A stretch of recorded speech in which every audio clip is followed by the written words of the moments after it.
Welcome to the Resilient Retail Game Plan, a podcast for anyone wanting to start, grow or scale a profitable creative product business with me, Therese Ørtenblad. The Resilient Retail Game Plan is a podcast dedicated to one thing, breaking down the concepts and tools that I've gathered from 20 years in the retail industry and showing you how you can use them in your business. This is the real nuts and bolts of running a successful product business, broken down in an easy, accessible way. This is not a podcast about learning how to make your business look good. It's the tools and techniques that will make you and your business feel good. Confidently plan, launch and manage your products, and feel in control of your sales numbers and cash flow to help you build a resilient retail business.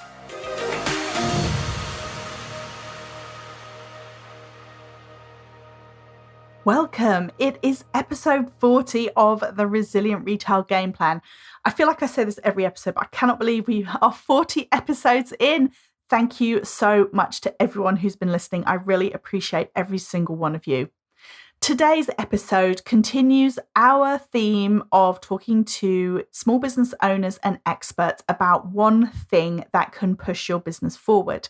And recently, when I ran my small business survey, which you can still grab a copy of at resilientretailclub.com/survey, I asked over 300 business owners to tell me a little bit about something that really helped push their business forward. And then I collated the answers, there were lots of different answers, into various different themes. But the third most commonly mentioned topic or thing that helped people move their business forward was wholesale. I knew I wanted to cover it in the podcast. When it comes to wholesale, there is only one person that I'm going to ask to join me, and that is the fabulous Therese Ørtenblad from Small Business Collaborative. Therese and I have worked together now. We have known each other for probably about 2.5 years, and we've worked together on a wholesale course. We've done numerous talks together, podcasts. She's interviewed me. This is the first time I've interviewed her. We have done so much together. What I love about working with Therese is she's so incredibly knowledgeable about wholesale, and she has such a huge passion for helping creative product businesses, just like I do. So it was a real pleasure to have her on the podcast today. Welcome, Therese. Thank you so much for joining me. Hello. Welcome. Already. Hello. Thank you so much for having me. You know, it's so funny you did that, because it happened to me the other day that I was on somebody else's event and they said hi. And I said, oh, thank you so much for joining me. And then I was like, oh, no, sorry. You invited me, not the other way around. So I totally hear you. And actually, to be fair, the last couple of times that you and I were on a podcast together, you were interviewing me. So that was the fair point. So, and of course, we have done so many things together. We were doing the talk the other day and they asked if we knew each other, which was really funny because, of course, we've known each other for how long now, Therese? I mean, I've been running my business for 2.5. I guess it's 2 years and 3 months. That's very specific. I love it. Oh, we met in January, didn't we? You're right. That would have been January 2019. I can't even do the maths. Yes, 2019 we met, and we've done courses together. We've done so many different things together, workshops, talks, you name it. Yeah, I love it. It's what it's all about, isn't it? Working together. It is. It's even in your business name. So do you want to just tell us, for anyone who's listening to the podcast who hasn't come across you before, which I'm sure most people have, but do you want to just say a little bit about you and your business? Yeah. So hi, everyone. I'm Therese. My business is called Small Business Collaborative, and I work as a business mentor and help my clients start and grow their wholesale. In a nutshell, I help them with anything that is related to that, about growing their sales or working out their margins and setting their pricing, or how to reach buyers, how to find them, what to say, and all those sort of things. And I work both one-to-one and I run courses as well. I mean, as Catherine said, we actually have a wholesale course together that we've done. Yeah. What else? Oh, I have a podcast as well, which is Catherine has been a guest on my podcast, Yes. which is Let's Talk Shop several times. So this is a treat to have the opposite. And yeah, that's pretty much it. Wonderful. And of course, you've got such a long and really incredible experience as well, industry experience. So you really know your stuff. You've been in sales for how many years now? Just over 12. I think I guess this is going to be 13 soon. And I think that's what kind of drew us towards working together in the first place, was that we've been on different sides of the table. So I'd been working in retailers for many years, and then you'd been selling into retailers. So it never actually happened, but it could have happened that we'd have been on different sides of the same table. Yeah, it really could have. I think we've talked about this before, where we just missed each other, I think. But yeah, no, we could have definitely been at the different sides of the table. Sure, that would have been lovely. Although we were probably not as happy when we were working in those businesses.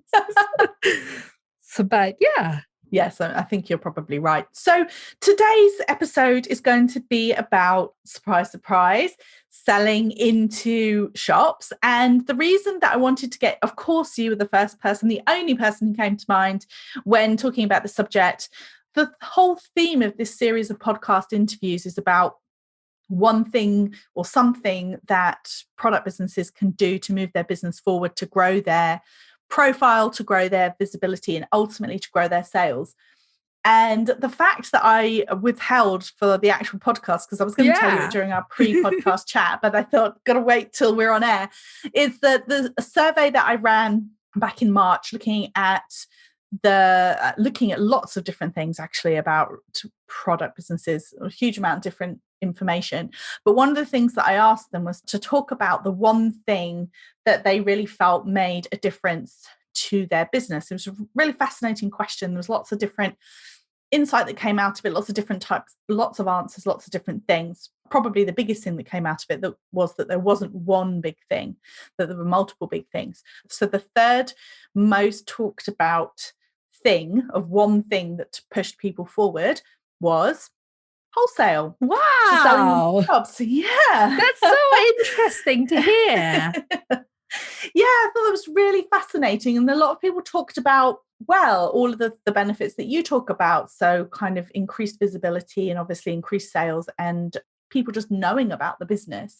So tell me a little bit about, from your experience, when people start working on their wholesale, what are some of the benefits? One thing that I think we hear a lot is that it's kind of paid for marketing, in the sense where if you're a new brand, it gives you visibility. It gives you credibility. You learn so much from your stockists too. It's a really friendly environment. It's a really friendly industry. And people like helping each other. So you learn a lot, which means that you can progress your business further even more. Plus, of course, it grows your sales. So that's obvious, I guess. But it gives you so much more than, increased sales, I think. And from a personal point of view, I think it also gives the brand owner a lot of confidence in saying that I'm a business owner. This is what I do. No friends or families, the kind of negative, the people that are trying to care for you by saying, are you really going to do this? They can't really dispute with you anymore when you say, oh, I'm stocked in this shop and this shop. They start taking it serious too. So I think it's a mindset shift as well. I'm so glad you said that, because that was definitely something that came through in the answers that I was getting from the survey, was that was another big benefit, was the credibility, as you said, not just credibility in the eyes of the industry or in the eyes of customers, but credibility in the business owner's eyes. That's really interesting what you said about friends and family, but then also that the actual business owner themselves almost could say to themselves, well, I've got a product stocked in 20 stores. I must have a real business. Yeah, it is that. I think, I don't know what you think. I don't know if it's a female thing or if it's, a small business owner thing. But we're so hard on ourselves, and we feel like Yes. we have to achieve X, Y, and Z to be an actual business owner. And that's not true. Like, if you have something that you're selling and you're being paid for it, you are a business owner. Yes, but I suppose that's the one thing then with those selling to the shops is that there's no denying that. It's sort of like an external validation where you can say, okay, yes, rubber stamp that. Yes, I am a business and that's who I am. Let's imagine that someone's listening to this podcast and they're thinking to themselves, I've never done wholesaling. I don't know where to start. Is it even possible for a business like mine? What would you say to them? Absolutely.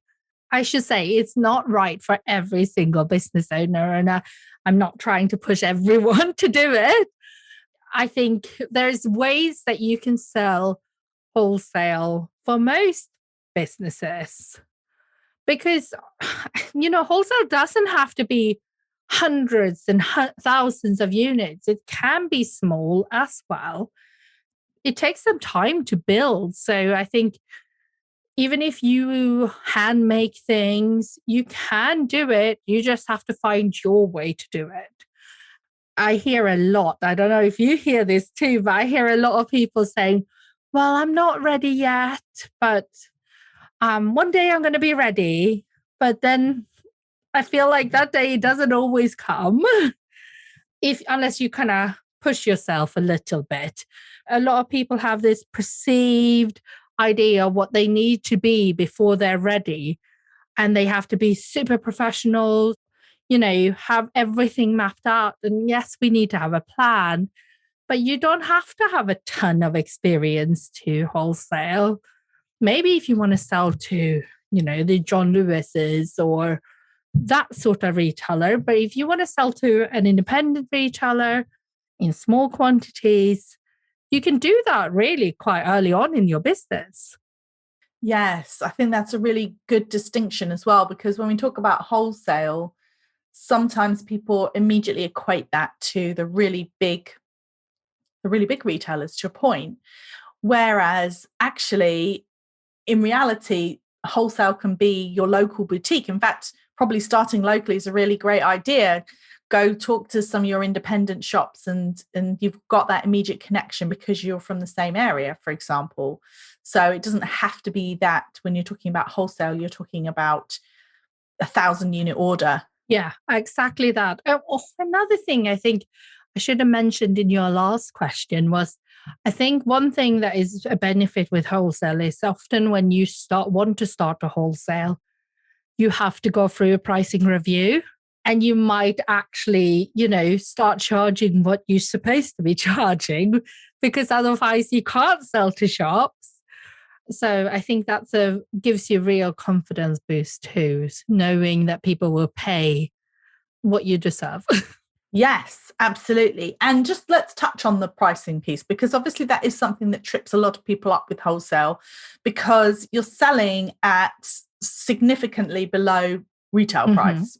So, for example, assuming that you've got a battable product, then you'll be usually dividing your retail price by 2.3, 2.4. So a £24 product, you would wholesale for around £10, for example. So it is, I think when people first hear this sometimes their reaction is like, well, I just can't do that.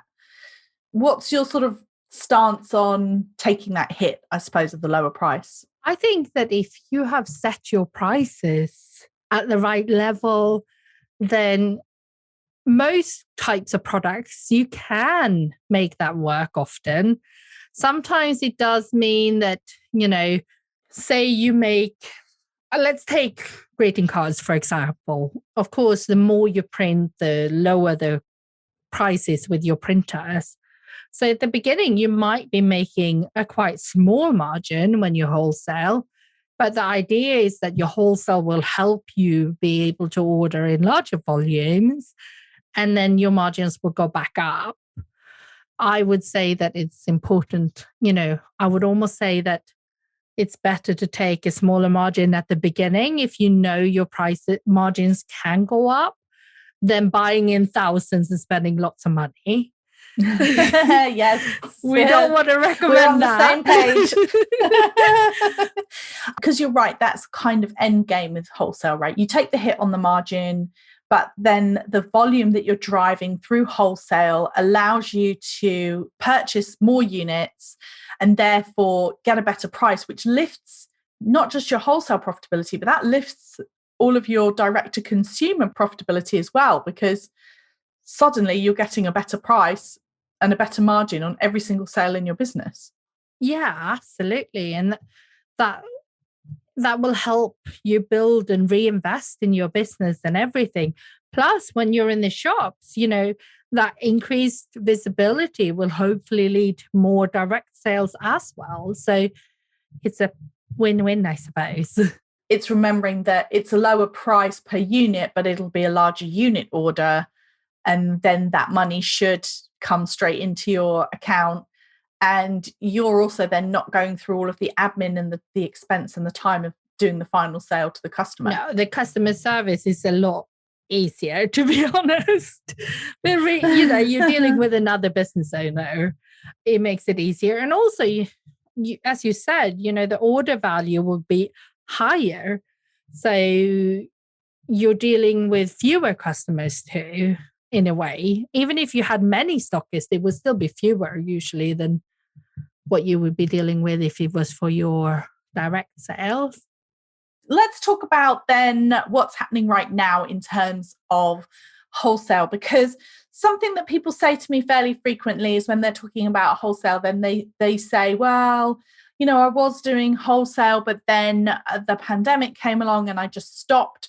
Or people will say, oh, I have new products, but I don't want to send them out to shops because I figured they've kind of got their hands full right now. What's your sort of take on how wholesale has been in the last year? I think the people that has continued to keep in touch with their stockists, continue to make new products, continue to give time to their stockists, and not just jumped on, assume that they're doing really badly, has done okay. Yes, there are fewer orders. Yes, there's probably been lower average orders. And if you've mainly had, large shops, they haven't done great, perhaps, with everything. But a lot of independent has seen such a big boost and such a great support from their local community, from online shoppers. They've been able to really invest their time in their online shops and probably widen their reach quite a lot. So I don't think it's as gloomy as a lot of people are thinking it is. It's obviously been a challenge.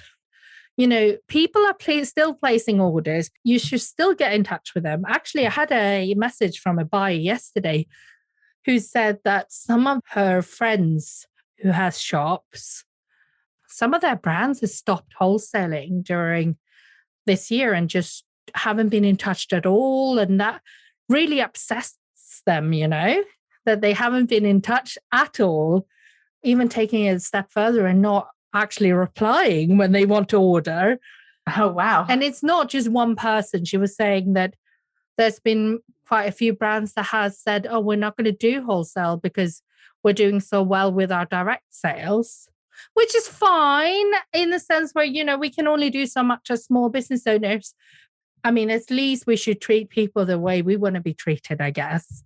And is it maybe, retail will pick up.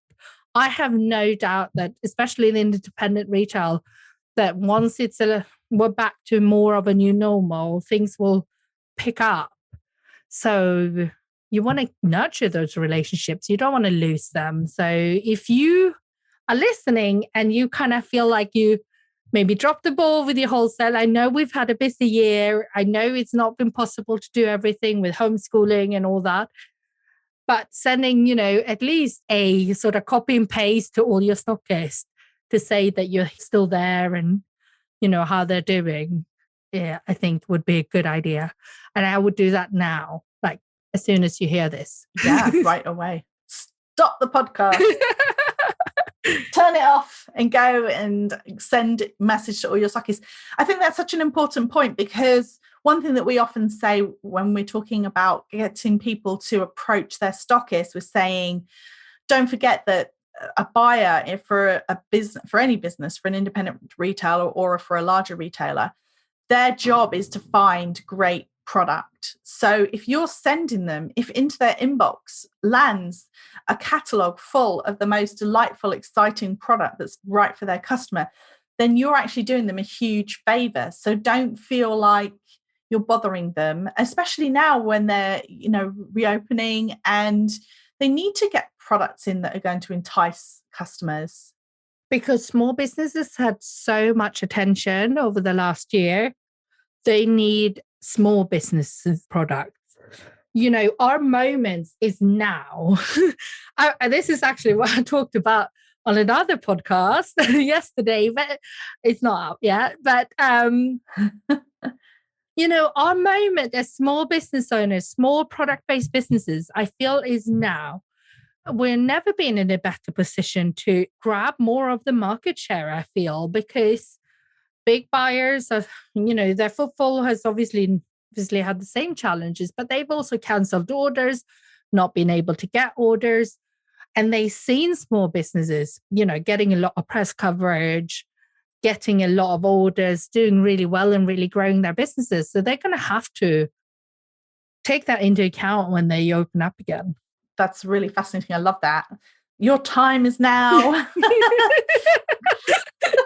I totally hear what you're saying, because, and we've said this over and over, but when we talk about the retail industry, the narrative's always around the big retailers failing, et cetera, and how the death of the high street. But it's not the same thing. Conscious consumerism has been growing and growing. People want to shop with people who share their values and beliefs.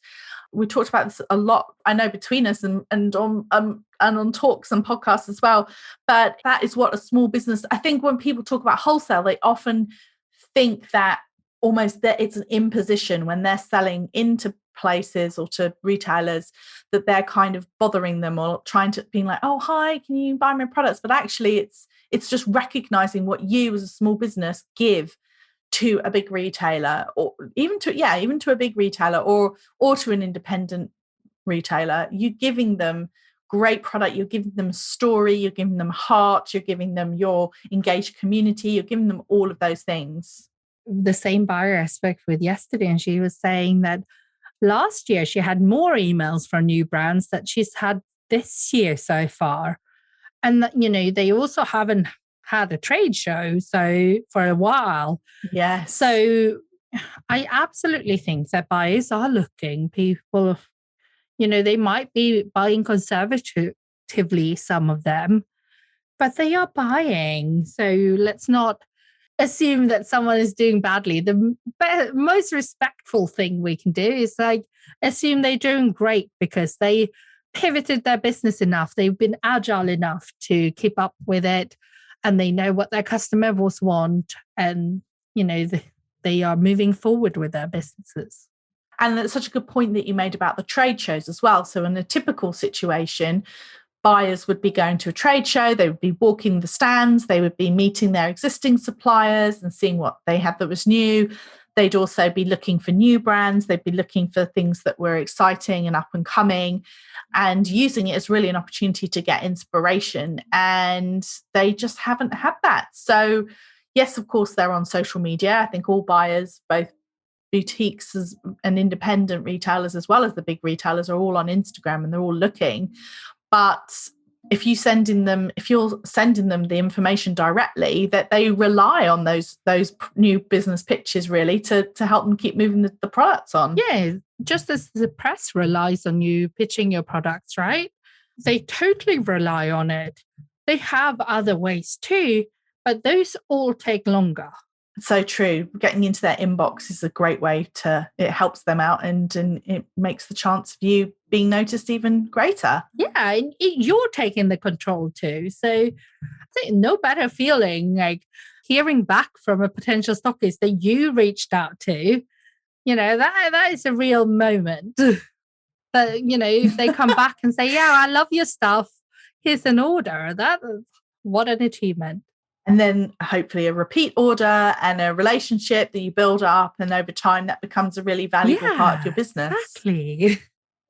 So if somebody's listening and they're thinking, I want to get started, or I'm already going, but it's a little slow, like what's your sort of top tip? I know there's so much more, and there's a lot in the course that we did together as well on how to get ready and how to start, but sort of one top tip to leave us with today in terms of if someone's listening and thinking, you know what, Therese has convinced me, it's time to give it another go or to give it a really good push. I would say, remember that, your wholesale is a separate sales channel. So you need to actually dedicate time for it.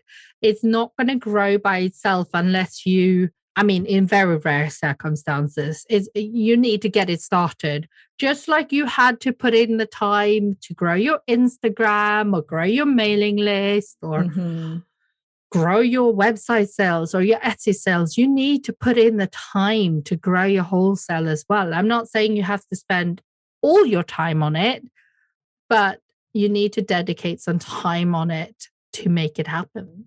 Love that. Okay. And if they want to know more about your wholesale services, where can we find you, Therese? Well, I've spent way too much time on Instagram.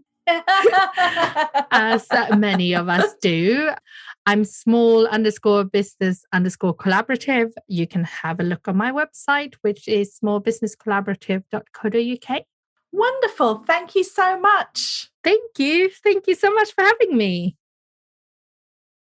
Thank you so much for listening into the podcast today. I hope you enjoyed that session. Want to head over to Resilient Retail Club and tag us. Also, why not drop me a note and let me know what you took away from this episode? Are you thinking about wholesale? Is it something you've considered for your business?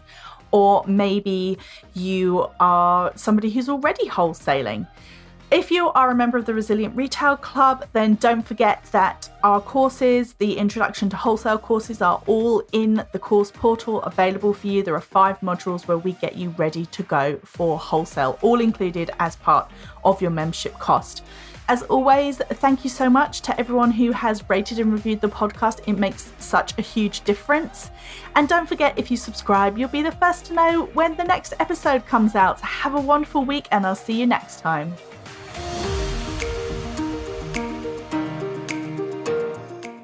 If you've enjoyed this week's episode, then I invite you to check out resilientretailclub.com. The Resilient Retail Club is the membership for anyone wanting to start, grow, or scale a profitable product business. No more trawling Google trying to find the answers to your questions or wading through general business advice that speaks mainly to service-based businesses. Whether you're still at the idea stage or you've been going for a while but want to get more focused and organised when it comes to your business, the Resilient Retail Club is the place for you. With a library of courses tailored to creative product businesses, several live sessions a month, and a supportive and active community, the Resilient Retail Club is the perfect membership to help you hit your goals faster.